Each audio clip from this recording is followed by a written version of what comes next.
So we got the dust shield on. We got all 6 of those bolts cranked down.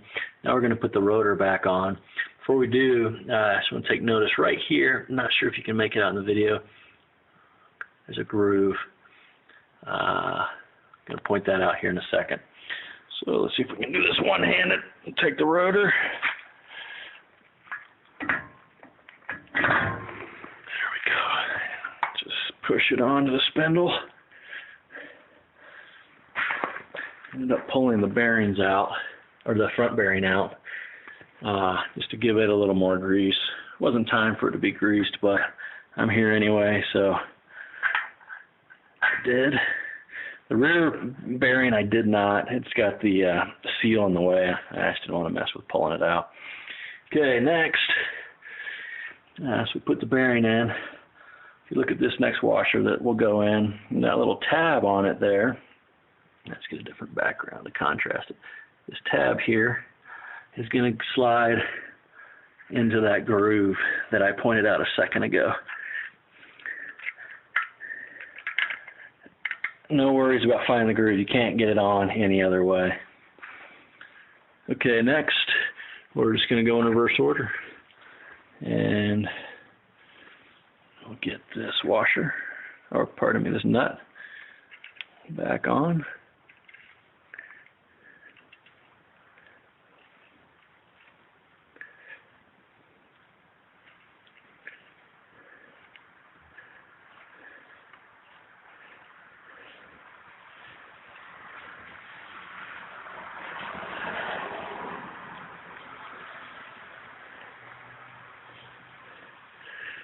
Okay, get that about hand tight, and then I will just try and rock the rotor, see if I have any play in it.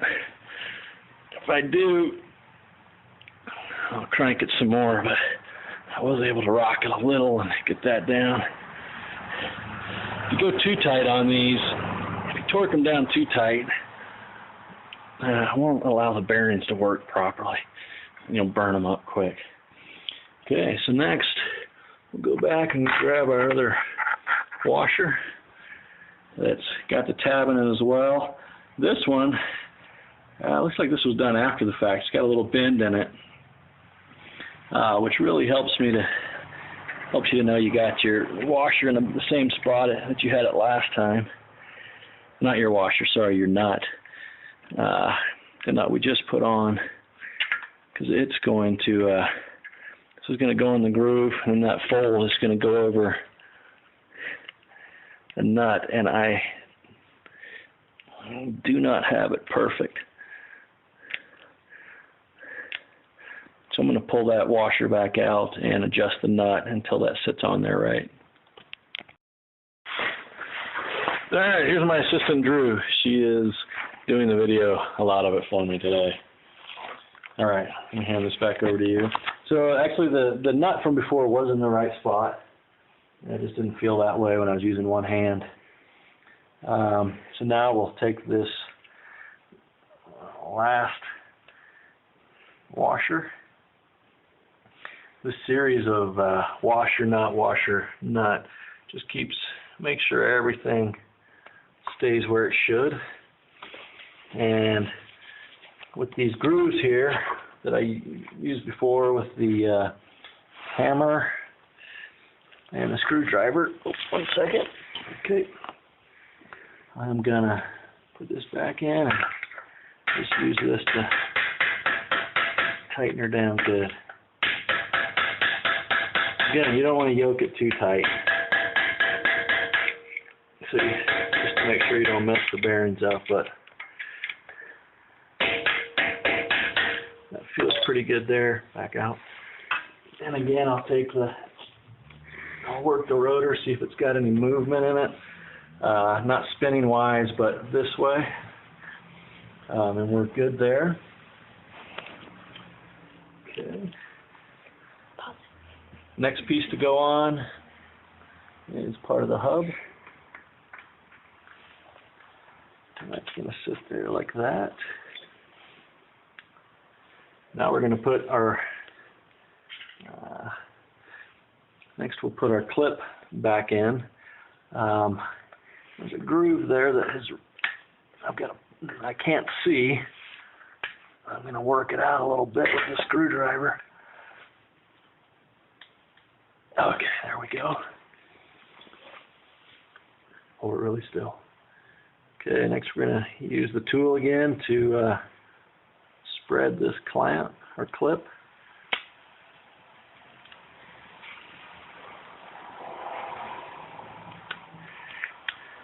And again, you can use, it's done. You can use a screwdriver and fight it, and like I said, I've done it before, but it is a real pain to work with. And that tool, I don't know, $5 or $6 tool. It's well worth the money. So put the locking mechanism back on. We'll get the bolt started. And then after we get this secured down, we'll go back to reinstall the brake caliper. 3, 2, 1, action. Okay, we've got the back brake pad on. This side, slide this clip down. Pry this clip up a little bit to get this ear to slide in. There's that. Next, we'll take our brake caliper and let's see.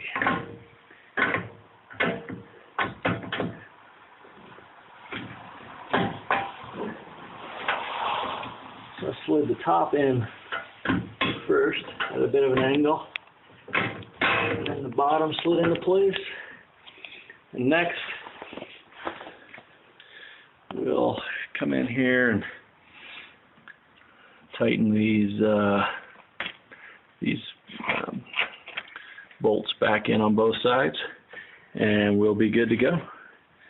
Slap the tire on, take it for a test drive, and yeah, we'll see how we did.